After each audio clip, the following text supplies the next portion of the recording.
Right. In our previous video on the beginning of Shemot Perek Daled, we observed that the three otot which Moshe gets at the beginning of Perek Daled can be divided into two categories, two groups, that the first two otot over here, numbers 1 and 2, have in common that Moshe did both of them at Har Chorev, at Har Sinai, right when God spoke to him at the burning bush, and that both of those otot return to their natural state. So the staff becomes a snake, and then becomes a staff again. Moshe's hand gets tzaraat, and then it's healed from the tzaraat and becomes healthy again when he puts it in his shirt a second time and takes it out. And finally, those two seem to be ones which Moshe is required to do. And obviously he had to do them at Har Chorev, but it seems like God simply tells him as well that you will do them in Egypt. And by contrast, the water turning into blood is something which he did not do at Har Chorev. It did not return to its natural state. Right? It doesn't. God never tells him he'll turn the water into blood and then back into water. Just that he'll turn it into blood and that's it. And it sounds like Moshe doesn't have to do it because the way it's presented in the Torah, the way it's presented in the Torah here in Pasuk Chet is that if they don't listen to the first one, they'll listen to the second one. And if they don't listen, Gam Lishnei HaTorah, if they don't listen to the first two, then you'll do the third one. So it sounds like you're only going to do this third ot if the people actually do not listen to the first two otot. Strengthening this argument that there were two groups, Ibn Ezra points out that the second ot is referred to as the ot ha'acharon. Again, the second one is called acharon. Acharon normally means last. And so Ibn Ezra observes over here that the second one is called Acharon, Afal Pi Sheyesham Ot Shlishi, even though there's going to be a third sign. Nevertheless, the second one is called the last one, Bavur Shelo Haralo Ata Rak Ele Shnei Ha'otot. Right now, God only showed Moshe two. Hashlishi Atila Asot, the third one is going to be done later, not now. And so the very fact that the second ot is called the ot Acharon, which typically means the last one, that would seem to support the argument that there were only two that were meant from now. Now, in the previous video, we looked at Rashi's approach to all this, and we observed that, according to Rashi, the first two otot had to be done now at Har Chorev because they also serve as a punishment for Moshe. And you can see the previous video to review exactly how, but basically Rashi argued that both the serpent or snake that the staff turned into and the tzaraat on Moshe's hand symbolized the fact that Moshe had spoken Lashon Hara. He had slandered Bnei Israel by saying they would not trust in him, would not believe him. And so when Rashi divides these into two groups, his emphasis seems to be on this characteristic, right? That the first two had to be done at Har Chorev because Moshe needed to do them to himself as a punishment to teach him a lesson that he should not have slandered Bnei Israel, whereas the water turning into blood is not a punishment for Moshe. And so that one Moshe doesn't have to do right now. He can wait until he gets to Egypt and do it there if necessary. In this video, I want to show that Ibn Ezra has a different interpretation for why there need to be two otot done at Har Sinai, grouping number 1, and then a separate third ot, which is only done if necessary and only done in Egypt. So Ibn Ezra tells us as follows, in the part that I highlighted here in Pasuk Daled. This is in the long commentary, which is the commentary that you have in your printed Chumashim. He says, Amar Yefet, ki zeh hamofet, remez ki paro ha b'tchila davarach kamo mateh. Ibn Ezra says this sign involving the staff, the mateh, hints that paro initially was a davar rach. Rach typically means soft in Hebrew. That does not make sense here because a wooden stick is not soft. And so I pointed out that in Arabic, a word from the same root means something more like flimsy. Ibn Ezra was a native Arabic speaker, so he's using this Hebrew and Arabic root. He's using it in Hebrew along the lines of its Arabic meaning. This is called an Arabism, where he's writing in Hebrew, but his Hebrew is influenced by the fact that he's an Arabic speaker. So he says the mateh was a davar rach. He means it was flimsy.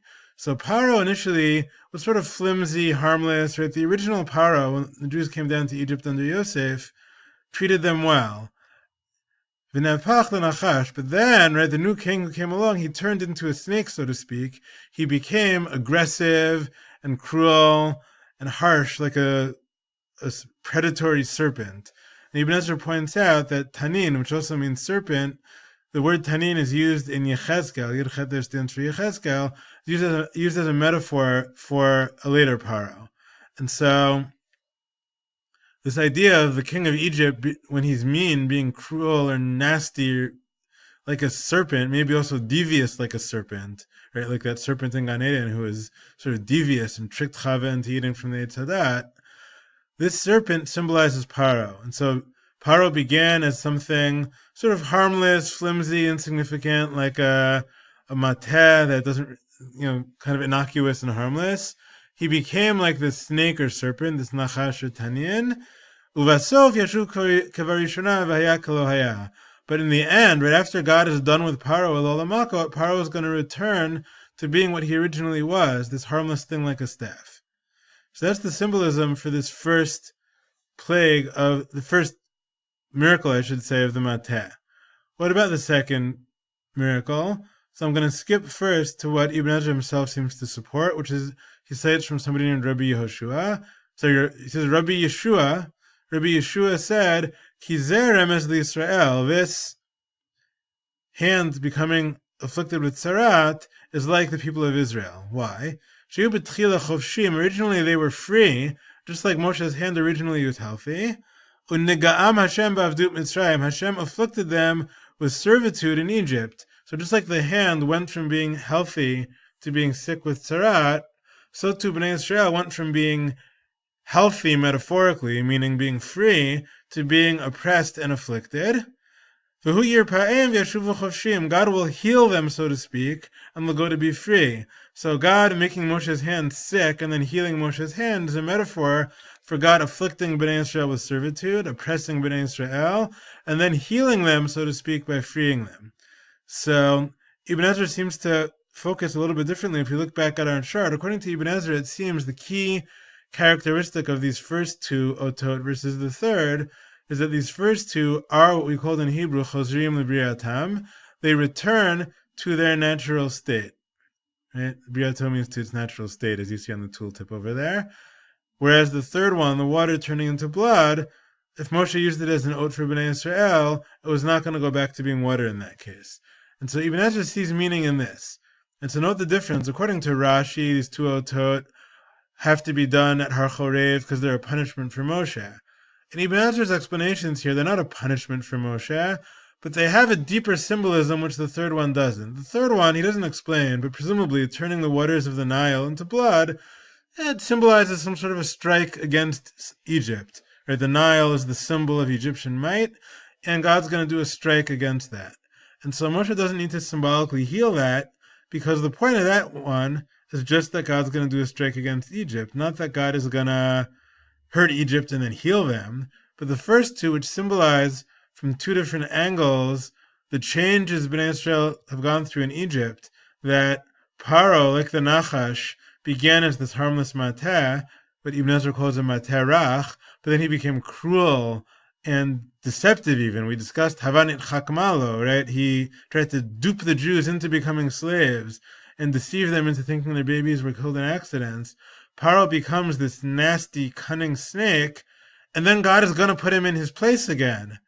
So it's important that Moshe not only do this miracle, but do it in both directions to show how Egypt went from being this friendly, welcoming place to being a cruel place where they deceive us and trick us into being slaves. And then God's going to make them be harmless again. And so too from our side as Bnei Israel, we begin healthy, we become afflicted just like Moshe's hand becomes sick, and now God is going to heal us.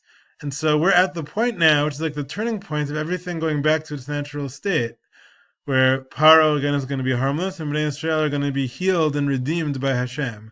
And so Moshe has to do these otot, and it's very important they return to their natural state. That seems to be Ibn Ezra's approach in contrast to Rashi's approach. So again, for Rashi, it's a punishment. For Ibn Ezra, it's symbolizing the whole process, somewhat similarly to a midrash we had discussed back when we did Perek Gimel, this midrash talking about the burning bush and how the bush might represent Egypt with its thorns, where certain types of thorn bushes, depending on the angle of the thorns, you can get caught up in them very easily. And so you can enter the thorn bush easily, but then you're stuck and it's hard to get back out. And so to Egypt, they comfortably welcomed us in with open arms in the days of Yosef and his brothers, but then they made it not so easy for us to leave. And so there's a similar symbolism over here, where Egypt started out harmless, but then became like a nachash. We started out healthy and then we got sick. And now is the point where God's going to intervene and undo those cruel states. Now, in the regular advanced classes, I think this is all we said about Ibn Ezra. In the honors class, we pointed out a couple of interesting things about this. Right? We noted, first of all, that Ibn Ezra over here, he does also quote a parish that's very similar to what Rashi said. If you look back over here, the beginning of Pasuk Vav, he mentions something else that he quotes from Yefet. He says, Amar Yefet, Yefet said, since he suspected Bnei Yisrael were not going to believe him, therefore he got Sara'at. That sounds very similar to what Rashi said about Sara'at being a punishment for Moshe because he said something negative about Bnei Yisrael.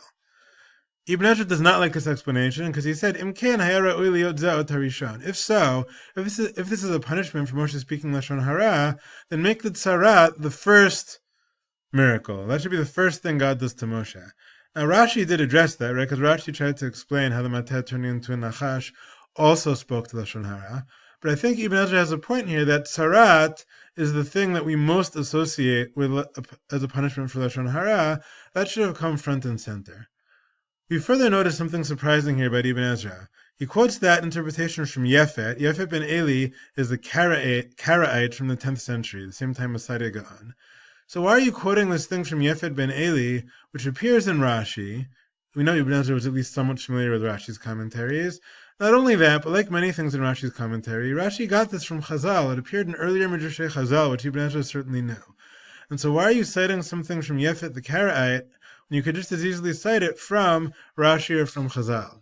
So I mentioned there have been various theories that I think are not so compelling, like that Ibn Ezra was not as familiar with Gemara and Midrashim as some of the other traditional Meforshim, as Rashi or Ramban, and therefore maybe he didn't know that this came from Chazal. It is true that unlike Rashi and Ramban, who wrote Chidushim on Shas, Perushim on Shas, unlike even Rashbam, who's quoted a lot in Tosfot and wrote commentaries to certain Masechtot of Gemara which didn't have Rashi on them, right? So unlike certain of the major commentaries that we have, who are also known as really outstanding commentaries on Gemara and important halachic authorities, Ibn Ezra is not known for distinguishing himself in that area. But there's no question that when you're dealing with sort of basic midrashim that are quoted in the Gemara or well-known midrashei Chazal and then are quoted by Rashi, there's no question that Ibn Ezra knew them. And so the fact that he doesn't quote Yefet here can't be. The fact that he quotes Yefet rather than Chazal can't be because he didn't hear of Chazal here.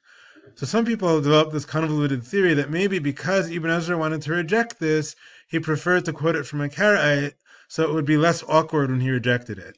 That also is not compelling, because there are plenty of cases where Ibn Ezra does quote stuff from Chazal, and he disagrees with it. He finds polite ways to disagree. He says it's not the simple meaning of the psukim, and so what Chazal said was drash, not pshat. Or there's a case we're going to see later where he quotes something from Chazal, and he says it's divrei yachid. It's a unique, a lone view, a dat yachid, one chacham's opinion. It's not the consensus of Chazal. So he could have found a polite way to disagree if he quoted it from Chazal. I think there's a much simpler reason why he quotes it from Yefet rather than Chazal, and I think that's that he simply forgot what his source was. Because we find many other cases where Ibn Ezra was writing stuff later in his life while he traveled, and he simply did not have a lot of Sfarim with him. And so a lot of times he remembers a Perush that he read 30, 40 years earlier, but he doesn't remember the exact source. And so I would not read too much into the fact that he cites this from Yefet. What is interesting as well is that the two interpretations that he does like, right, the symbolism that we mentioned before about the Tzarat that he quotes from Yeshua, and the symbolism to the Nachash that he quotes from Yefet, so they're both Karaites, and yet Ibn Ezra cites them approvingly. And so we noted over here with something very interesting, which is that in matters of halacha, when Ibn Ezra quotes Karaites, he attacks them viciously for disagreeing with Torah Shebaal Peh. But when it comes to the pshat of a story, it's very interesting to me that Ibn Ezra sees nothing wrong with quoting in Karaite, even though he does not like their approach to Torah Shabbal Peh, but he really believed that if they have the pshat to a pasuk, you accept the pshat from whatever source said it.